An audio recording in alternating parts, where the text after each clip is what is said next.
Today I want to talk a little bit about LLC. When you hear about business startups, one of the most popular and common names that you hear is LLC, Limited Liability Company.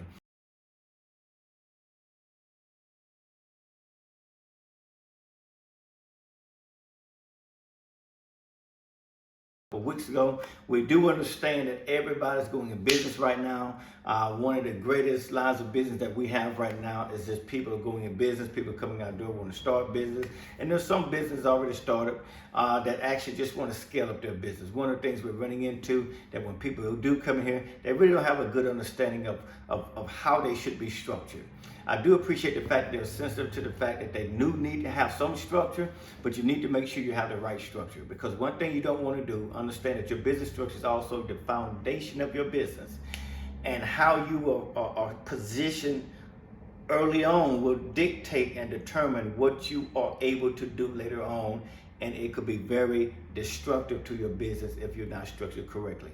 Last week we talked about sole proprietorship. It is the most simplest business structure out there. Today I want to talk a little bit about LLC. When you hear about business startups, one of the most popular and common names that you hear is LLC, Limited Liability Company. Well, we understand that on the state side, you have to go to the Secretary of State, but make sure when you do go to the Secretary of State, you understand that it's just not simple as getting a certificate of organization or some paperwork. You need to make sure you structure correctly with them. Because what happens in business is when you go to the state, all they're doing is giving you permission to operate up under their name and what we call the state charter. Well, if somebody tries to sue you later on down the line, because we do understand that's one of the benefits of LLC, that if you get sued in times of lawsuits or creditors coming after your possession, you can shield yourself from that type of exposure. But if you're not set up correct, even on the state side, because you don't have the proper documentation, then you will get a very big aha moment that will be very, very displeasing to you. So you want to make sure that you get the proper advice when you even do that. Well, LLC, the biggest thing about LLCs is how that LLC is going to be taxed, right? Because an LLC, based on how you're going to be taxed, is going to determine how many tax dollars you're going to be paying out of your profits each year to Uncle Sam. So you want to make sure that you really are structured correctly on the internal revenue side of the house, because LLC, unlike any other business structure, it is flexible enough that it gets to choose with the Internal Revenue Service how I want you to tax me. You can be taxed as a sole proprietorship, you can be taxed as a partnership, you can be taxed as an S corporation, you can be taxed as a C corp. There's a couple other ones out there as well.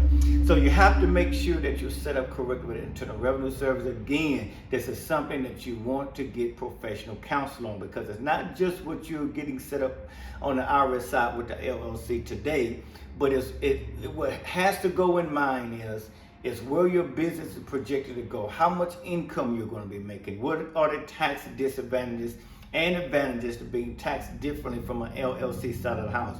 When you go to IRS, they're automatically going to give you a default tax classification as an LLC called a sole proprietorship. But if you're making income over $30,000, $40,000 a year, I can tell you right now, you don't have a lot of write-offs. It is going to be very impactful from a tax standpoint, because you're going to be paying a lot of self-employment tax. So you want to be structured some different way from an IRS side of the house. I don't have time to give you all the details and understanding and instruction, because that space is humongous. There's a lot of variables to it. There's a lot of different scenarios that you have to consider when you go to the IRS and say, please tax me this way. I've known people to have their whole business shut down by the Internal Revenue Service because their LLC was not structured correctly on the IRS side. I know of the business who paid far too many taxes because their LLC was not structured correctly on the Internal Revenue side of the house. I sat with a client yesterday, a new client, that was structured a certain way with their LLC since 2012, and we calculated up, and they already owe over 6 digits to the Internal Revenue Service because they were structured incorrectly. This is not a DIY. do it yourself. You need professional counsel when you take this LLC and try to do business, because hey, it may not happen in the first year, but trust me, when you're going good, and we all know that when things are going good, there's something going to happen. You don't want IRS to knock on your door. You don't want them to send you a letter and know that most of the proceeds that you've made in profit is now you got to give it back to them, not only in principal taxes, but also in penalties and interest. Give us a call today and let us know if we can help you. LLCs, I love them, but you have to be very careful. Again, it is not a DIY situation, do it yourself. No, it is a one size that fits all. You have to understand what you're doing in this line of business. I look forward to talking to you again next week. We're probably talking about S Corp, C Corp, or something like that. Listen, continue to do what God has blessed you to do. Follow that vision. Continue to put diligence to it, put passion to it. I look forward to talking to you again next week. We can help you here at Best Way Tax and Accounting Service. Me and my team are available, and just reach out to us. Thank you very much for your time.